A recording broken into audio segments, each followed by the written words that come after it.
हर दम बरस रहे हैं अनवार मदरसों में, आकर तो कोई देखे एक बार मदरसों में, आकर तो कोई देखे एक बार मदरसों में। हर दम बरस रहे हैं अनवार मदरसों में, गुफ्तार मदरसों में, किरदार मदरसों में। दिन भर तिलावतें हैं,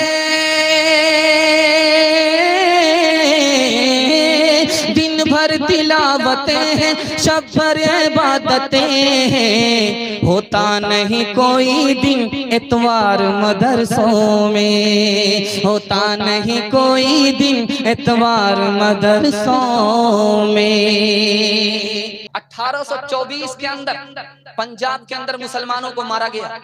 आज भी आप देखेंगे कि पंजाब में मस्जिद तो है लेकिन उसमें भैंस बांधी जाती है। 1824 में मुसलमानों को चुन चुन करके मारा गया और 1857 में 2 लाख मुसलमान मारे गए। वो 2 लाख मुसलमान में आलिम दीन कितने थे? 52,000। एक दिन में दिल्ली में 500 आलिमों को फांसी पर चढ़ाया गया। दिल्ली के जो जामे मस्जिद आप देख रहे हैं, यहां से लाहौर तक कोई दरख्त नहीं था जिस पर आलिम की गर्दन लटकी हुई ना हो। आज आलिम पर आप उंगली उठाते हैं, आलिम की पगड़ी उछालते हैं, दाढ़ी उछालते हैं। अगर ये आलिम नहीं होते, इनकी कुर्बानी नहीं होती, तो आप मुसलमान भी नहीं होते, यहाँ इस्लाम भी नहीं होता। ध्यान से सुनिएगा, 1861 में 3 लाख कुरान के नुस्खे जलाए गए। 1861 में 3 लाख कुरान के नुस्खे जलाए गए। 10,000 से ज्यादा मदरसे पर बिल्डोजर चला दिया गया। तब नानोतवी रहमतुल्लाह अलैह ने 1867 में देवबंद बनाया। 1870 के अंदर मुसलमानों को पता चला कि हुकूमत चली गई, मुसलमानों को जवाल आ गया। 1875 में सर सैयद अहमद खान ने अलीगढ़ यूनिवर्सिटी बनाया। आलिम के एहसान को याद रखिएगा। ये अलीगढ़ किसने दिया है? आलिम ने दिया है। ये देवबंद किसने दिया है? आलिम ने दिया है।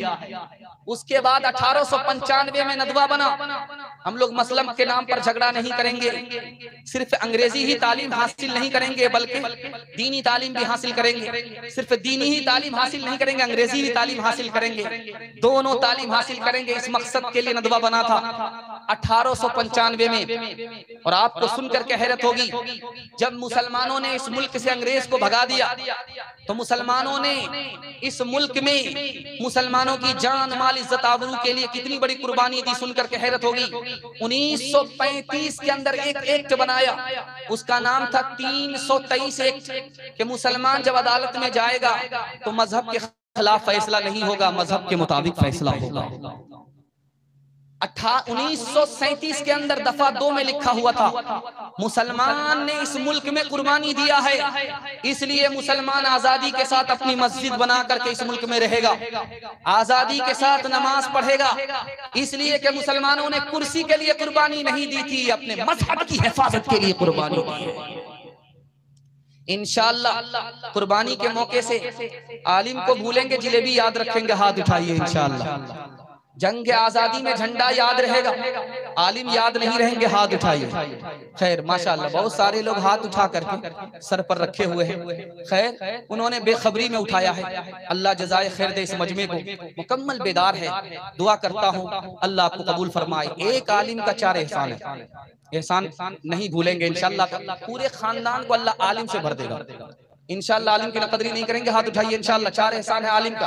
पहला एहसान, अगर ये आलिम नहीं होता तो इस्लाम यहाँ से खत्म हो चुका होता। अगर आलिम नहीं होता तो हम इंसान भी नहीं होते, हमारे सर पर टोपी भी नहीं होती, जानवर से भी बदतर होते। अगर आलिम नहीं होता तो बच्चे को माँ तो मिलती, बाप नहीं मिलता, हरामी होता। निकाह जब तक आलिम न पढ़ाए औरत मर्द के लिए हलाल नहीं होती। अगर आलिम नहीं होता हमारे बच्चे को फ्री में तालीम नहीं मिलती। इंशाअल्लाह कुर्बानी याद रहेगी, हाथ उठाइए इंशाअल्लाह। सारे जहां से अच्छा हिंदुस्तान हमारा, हम बुलबुले हैं इसकी, ये गुलसितां हमारा, ये हम बुलबुले हैं इसकी। यूनान मिस्र रोमा सब मिट गए,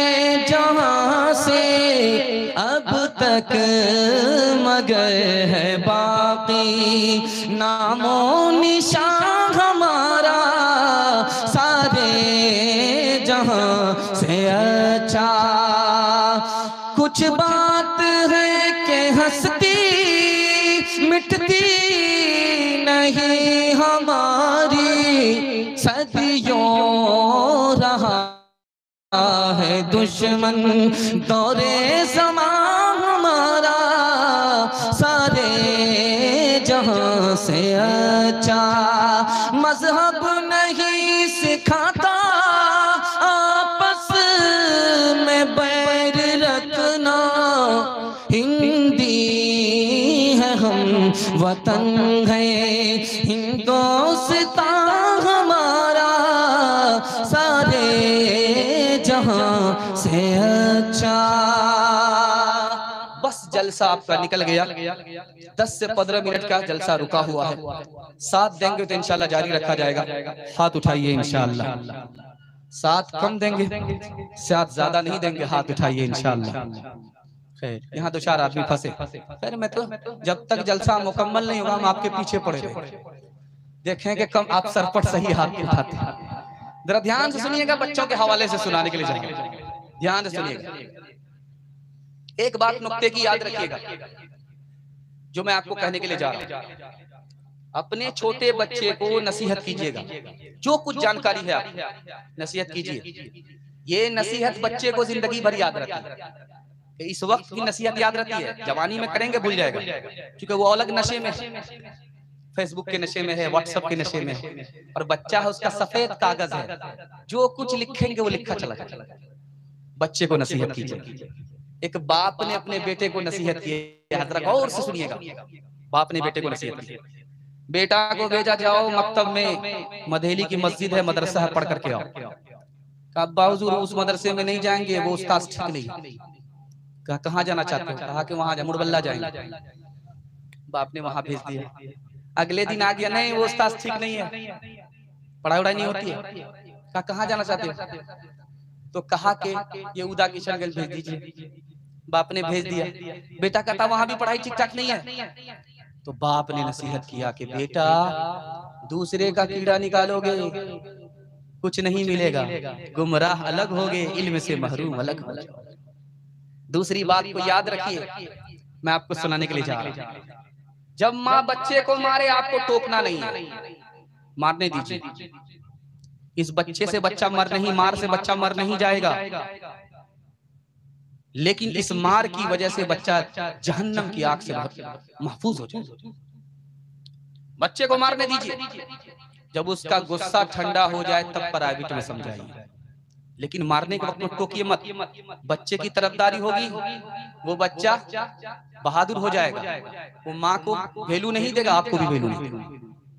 मारने दीजिए बच्चे को। माँ मार रही है बच्चे को, चचा आजा, तू माँ है कि दुश्मन है? इस तरह बच्चे को मारा जाता है। उस माँ का जवाब सुनिए, मैं बच्चे को इसलिए नहीं मारती हूँ कि मैं दुश्मन हूँ, मैं अपने बच्चे को इसलिए मार रही हूँ कि ताकि बच्चा मेरा बेवकूफ ना रहे, अक्लमंद हो जाए। मैं बच्चे को इसलिए मार रही हूँ कि ये बच्चा जिंदगी के साथ जीना सीख ले, बहादुरी के साथ जीना सीख ले, मैदान मार करके आए, शिकस्त खा करके ना आए, किसी से भीख ना मांगे, कमा करके खाए। तीसरी मिसाल आपके सामने रखने के लिए जा रहा हूं। ब्लैक बोर्ड है, उस्ताद ने लकीर खींच दिया, कहा कि जो बच्चा मेरी लकीर को छोटा कर देगा उसको इनाम दूंगा। एक बच्चा झट से उठा, गमछा लेकर के यूं मिटाने लगा। कहा बेटा मिटाना नहीं है, मिटाए बगैर लकीर को छोटा करना। एक बच्चे को समझ में आ गया। वो बच्चा आया, कहा हुजूर पेंसिल दीजिए। पेंसिल लेकर के बच्चे ने उस्ताद की लकीर से अपनी लकीर को बड़ा कर दिया। देखिए हुजूर आपकी लकीर छोटी होगी, मेरी लकीर बड़ी होगी। कहा बेटे दुनिया में तरक्की करना, लेकिन किसी को मिटा करके नहीं, किसी के लिए मिट करके आगे बढ़ना, किसी को मिटा करके आगे मत बढ़ना। तीसरी मिसाल आपके सामने आ रही है, इसको ध्यान से सुनिएगा। बाप बादशाह है, बेटा को भेजा पढ़ने के लिए, तो देखा कि बेटा तो पैदल चल रहा है, उस्ताद घोड़े पर सवार है। बादशाह को जलाल आया कि मेरा बेटा पैदल चले, तुम घोड़े पर सवार हो। उस्ताद का जवाब सुनिए, बेटे की तरफदारी में उस्ताद का सर मत फोड़िएगा, बच्चा इल्म से महरूम हो जाएगा, जवानी में आपका सर फोड़ देंगे। ध्यान से सुनिएगा बच्चे को कि हाँ उस्ताद ने पैदल चलाया, पसीना छर छर चू रहा है, उस्ताद घोड़े पर सवार है। बादशाह ने पूछा कि मेरा बेटा पैदल, तुम घोड़े पर सवार हो, कहा कि ये तुम्हारी जगह बादशाह बनेगा, और जब ये घोड़े पर सवार होगा तो सैकड़ों लोग पैदल चलेंगे। इसको आज इसलिए पैदल चला रहा हूं ताकि पैदल चलने वाले पर ये रहम खाए, जुल्म ना करे। ध्यान से सुनिएगा, उस्ताद वो एहसान आपके बच्चे को ऊपर कर रहा है जो आप नहीं कर सकते। आप तो पैदा करते हैं, वो जानवर होता है, उस्ताद उसको इंसान और मुसलमान बनाता है। आज से 20-50 साल पहले की बात है, जब आदमी नई भैंस से दूध निकालता था, पहला दूध बिस्मिल्लाह, जब उस दूध का घी तैयार करता था तो अपने घर में नहीं खाता था, सबसे पहले उस्ताद को भेजता था। उस्ताद को भेजता था। जब उससे पूछा गया अरे बिस्मिल्लाह है, खाता है, अपने घर में बच्चों को खिलाओ, उस्ताद को क्यों भेजते हो? कहा उस उस्ताद से मेरा बच्चा पढ़ता है, जब मैं उस्ताद पर मेहरबान होऊंगा, घी दे करके दूध दे करके, तो मेरे बच्चे पर मेहरबान होगा, टूट करके वो इल्म देगा, उसके सीने से इल्म मेरे बेटे के सीने में आ जाएगा। बेटा आएगा उस्ताद की शिकायत करने के लिए, लेकिन बेटे की तरफदारी मत करना। अगर आपने बेटे की तरफदारी की, उस्ताद का सर फोड़ा, उसकी आह अलग लगेगी और आपका बेटा नाफरमान अलग होगा, ये जवानी में आपके सर फोड़ देगा। डॉक्टर का फीस अदा करेंगे, उस्ताद का फीस 1 महीने के बाद देंगे, हाथ उठाइए इंशाल्लाह। ये देखिए कौन आपके बच्चा को पढ़ाएगा? उस्ताद के फीस को बाकी मत रखिएगा, फाका कर लीजिएगा, लेकिन उस्ताद का पैसा वक्त पर दीजिएगा।